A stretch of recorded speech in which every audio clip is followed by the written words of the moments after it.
મિત્રો નમસ્કાર દર્શક મિત્રો, સ્વાગત છે તમારું સોનલ ડિવાઇન ભક્તિ ચેનલ ઉપર. આગળ આપણે અધ્યાય જોઈ ગયા, 3 અધ્યાય સુધી આપણે જોયું. હવે ચોથા અધ્યાયની પુરુષોત્તમ માસ જે પવિત્ર ચાલે છે એના ચોથા અધ્યાયમાં આપ સૌનું સ્વાગત છે. ત્રીજા અધ્યાયમાં આપણે જોયું કે આખા જગતથી અપમાનિત થાય છે, ધિક્કારાય છે એવો મળમાસ રડતો રડતો ભગવાન વિષ્ણુના શરણે પહોંચે છે. અને આજે આપણે જાણીશું અધ્યાય ચોથો, મળમાસનું વ્યથા વર્ણન. એટલે કે મળમાસ જે અધિક માસ છે એ દુઃખી થઈને વૈકુંઠમાં જાય છે ભગવાન વિષ્ણુ પાસે, ત્યારે શું વર્ણન કરે છે એ આપણે ચોથા અધ્યાયમાં જોઈએ. આ અધ્યાયમાં જે છે આપણે સાંભળીશું કે મળમાસ ભગવાન વિષ્ણુ સામે રડતા રડતા પોતાના દુઃખો કયા છે અને પોતાના ભક્તને આવી કષ્ટીમાં એટલે કે દુઃખમાં જોઈને દયાનિધિ ભગવાને શું કર્યું, આ હૃદયસ્પર્શી કથા આજે આપણે એકદમ સરળ ભાષામાં સમજીશું. તો આપણે શરૂઆત કરીએ એ પહેલાં હું કહી દઉં કે આ જે કથા છે એમાં કઈ કઈ વાત આવે છે. તો મળમાસની અસહ્ય પીડા અને ભગવાન વિષ્ણુના ચરણોમાં જઈને જે રોવે છે એનું આક્રંદ બતાવે છે. પછી પ્રભુ સમક્ષ જે વ્યથા બતાવી, તિરસ્કારનું કારણ શું છે એ બતાવ્યું અને ભગવાન વિષ્ણુને આજીજી કરે છે. મળમાસનું મૂર્છિત થઈ જાય છે અને દયાનિધિ ભગવાન વિષ્ણુ શું કરે છે, મળમાસને આશ્વાસન આપે છે. તો આ વિશે આજે ચોથા અધ્યાયની કથા આપણે જોઈએ. મળમાસનું વ્યથા વર્ણન. ધૃણા, ધિક્કાર, અપમાન, તિરસ્કાર, નિંદા, ઉપેક્ષા આ સર્વે એવી વસ્તુ છે કે જીવ માત્રને મોત મીઠું કરવાનું મન થાય એ સ્વાભાવિક છે. આપણે સંસારમાં પણ જોઈએ, ઘણી વખત આપણી સાથે પણ એવું બનતું હોય છે. કોઈ આપણને ધિક્કારે છે, અપમાન કરે, તિરસ્કાર કરે, નિંદા કરે, આપણી ઉપેક્ષા કરે, તો એ વસ્તુ સ્વાભાવિક છે. ક્યારેક આપણને શું થઈ જાય, એના કરતાં મોત આપણને ઘણું વાલું લાગે છે. મળમાસની પણ આવી જ કંઈ હાલત છે. મળમાસનો સર્વ સ્તરે તિરસ્કાર થતો હોય એને જીવન હરાહર ઝેર જેવું વસમું લાગતું હતું. અશ્રુ વરસાવતી આંખે ગદગદ વાણીથી ભગવાન વિષ્ણુના ચરણે પડી એ પોતાની વ્યથા ભરી વિપત્તિનું વર્ણન કરવા લાગ્યો.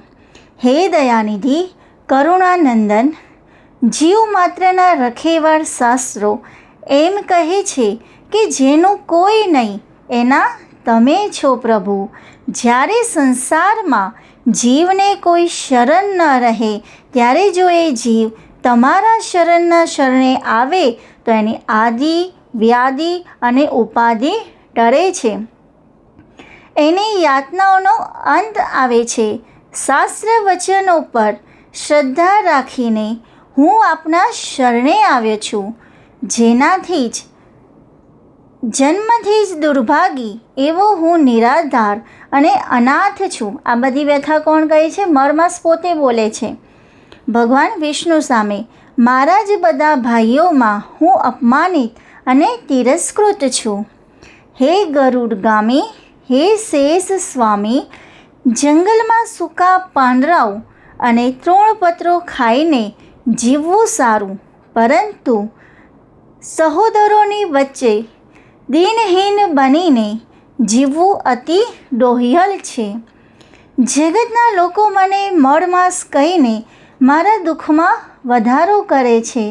મારા સમયમાં કોઈ સદકાર્ય થતા નથી, મને કોઈ દેવ શરણે રાખતા નથી, તેથી મારા કોઈ અધિષ્ઠાતા દેવ નથી. મારા 30 દિવસોમાં સૂર્યનું સંક્રમણ ન થતું હોવાના કારણે હું સર્વત્ર તિરસ્કૃત છું. હે જગતના પાલનહાર, હે મોરારી, માતા દેવકીને કંસના ક્રૂર પંજામાંથી છોડાવનાર આપ જ છો. યમુનાના વિસ્મય જળપાનમાંથી મૃત્યુને વરેલા ગોપ બાળકોને જીવિત કરનાર પણ તમે જ છો. તો શું આપ મારું રક્ષણ નહીં કરો? હે નાથ, હું કબજા અને ગજેન્દ્ર કરતાં પણ નીચો છું. દેવ, મારી રક્ષા કરો, રક્ષા કરો. આર્તનાદે ભગવાન વિષ્ણુને વિનવતો મળમાસ પ્રભુના ચરણ પકડીને દારૂણ રોદન કરવા લાગ્યો. આ બધી વિનંતી કરે છે ભગવાનની સામે, બરાબર. ત્યારે જીવ માત્ર પર દયા કરનાર દયાનિધિ ભગવાન વિષ્ણુ મરમાસને કહેવા લાગ્યા, હે વત્સ, સંકટ સમય રુદન કરવાથી સંકટ દૂર થતા નથી. ભગવાન વિષ્ણુ કહે છે, ભગવાન કૃષ્ણ, કે જ્યારે મુશ્કેલી આવે ને, દુઃખ હોય, ત્યારે રોવાથી દુઃખ દૂર નથી થતું. તે મારા શરણે આવીને સર્વ પાપમાંથી મુક્તિ મેળવી લીધી છે. મારા શરણે આવનાર દુઃખી જીવના તમામ દુઃખ દૂર થાય છે. મારા ધામમાં અને મારા શરણમાં દુઃખ, રોગ, શોક કે મૃત્યુને સ્થાન નથી. એટલે કે ભગવાનનું જે ધામ છે એમાં આ બધાને સ્થાન નથી. મારી કૃપા વડે તારા સર્વ દુઃખ દૂર થશે. માટે તારે જે ઈચ્છા હોય એ ધૈર્ય અને શાંતિથી કહે.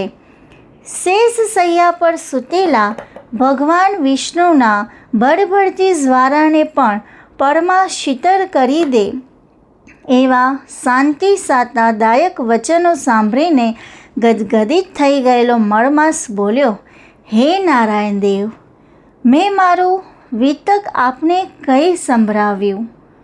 વળી આપ તો અંતર્યામી છો.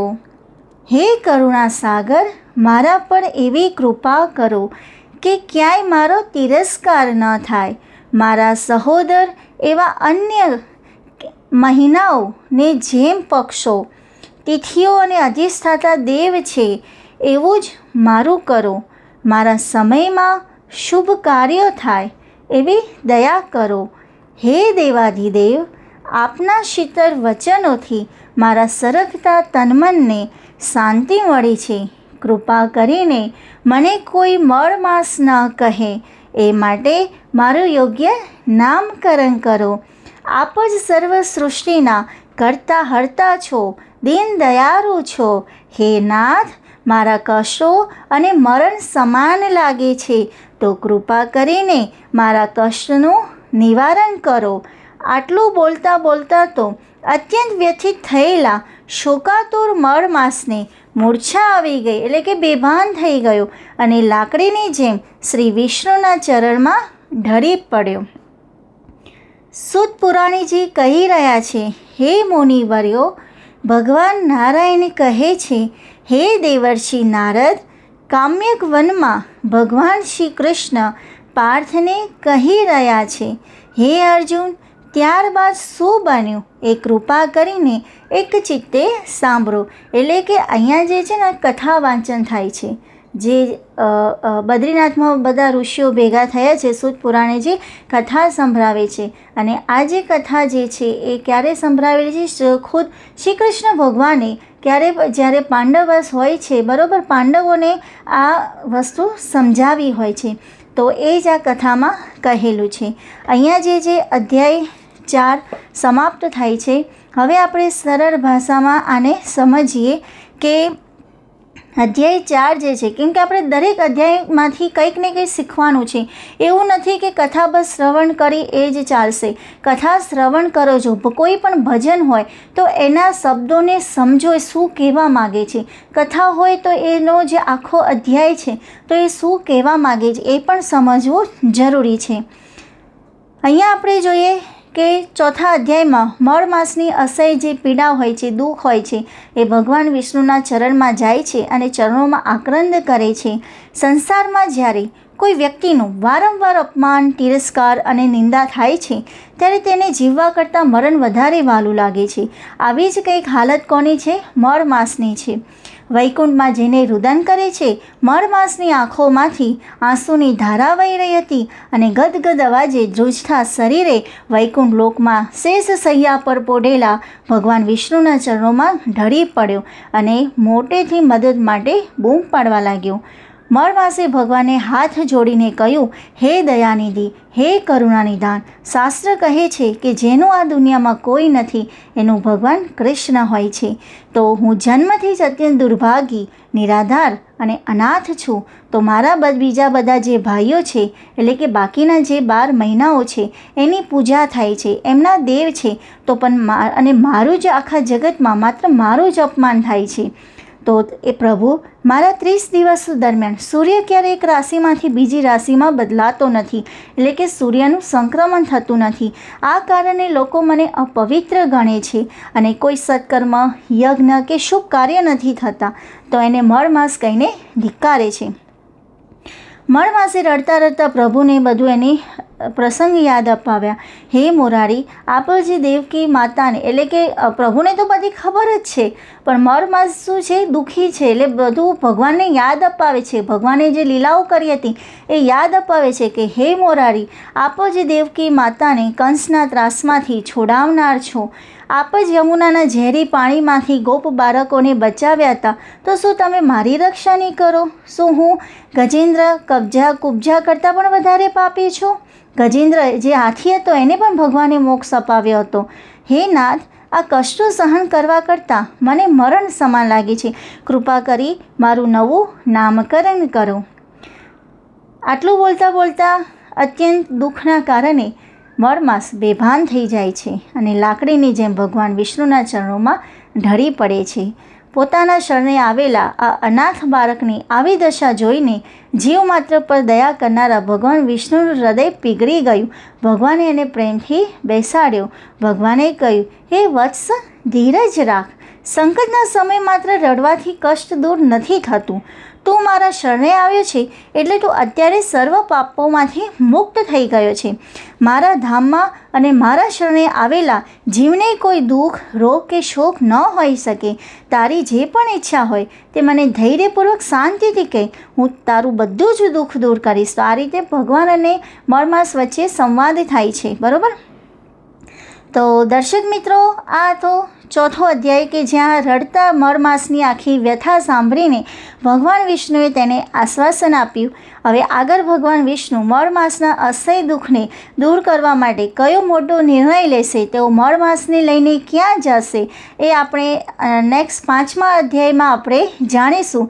જો તમને આ કથા હૃદયસ્પર્શી લાગી હોય તો વિડીયોને લાઈક અને તમારા ગ્રુપમાં જરૂરથી શેર કરજો અને કમેન્ટ બોક્સમાં જય લક્ષ્મીનારાયણ લખવાનું ભૂલતા નહીં. ધન્યવાદ. જય શ્રી કૃષ્ણ. રાધે રાધે.